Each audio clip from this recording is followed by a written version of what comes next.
संस्थेचा राजेश शास्त्री अर्थशास्त्र संस्थेचा कुलगुरू आहे। माझं नाव अजित रानडे आणि आमच्या संस्थेमध्ये जी 93 वर्ष जुनी संस्था आहे आणि अभिमत विद्यापीठ आहे, डीम्ड युनिव्हर्सिटी, आमच्या इथे निवडणूक आयोगाच्या आदेशानुसार आणि शासनाकडनं पण इलेक्ट्रल लिटरसी वीक हा ऑब्झर्व करण्याचा आदेश होता आणि त्याकरता वोटर अवेअरनेस विद्यार्थ्यांमध्ये बॅनर वगैरे लागले होते।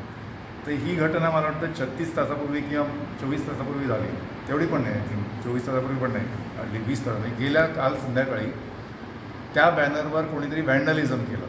व्हॅन्डलिझम म्हणजे त्याच्यावर कोणीतरी NOTA असं खरडलं, मी बघितलेलं नाही आहे, मी फक्त सोशल मीडियावर ते फोटो बघितले आणि त्याच्यावर काहीतरी डेमोक्रेसी असं लिहिलेलं आहे। तर जेव्हा ती निदर्शनास आलं, आमच्या CCTVमधनं त्या विद्यार्थ्यांना पकडलं गेलं आहे आणि त्यांनी माफी पण मागितली आणि आम्ही जी काही कारवाई असेल ती आम्ही करतो आहे। पण त्यानंतर त्याची जी काही सोशल मीडियावरती स्पिन झालेलं आहे त्याचा आता आपण म्हणूनच तुम्ही आलेला आहात आमच्या इकडे आणि जे निवडणूक आयोगाचे अधिकारी सगळे आहेत they are completely satisfied. It is just a case of internal vandalism जे पहिल्यांदा होतं आमच्या इतिहासात, त्यामुळे आम्ही त्याची छाननी करतो की का झालं, काय झालं, हे उत्स्फूर्तपणे झालं का प्री प्लॅन्ड होतं, ते सगळं आम्ही आता त्याची माहिती काढतो।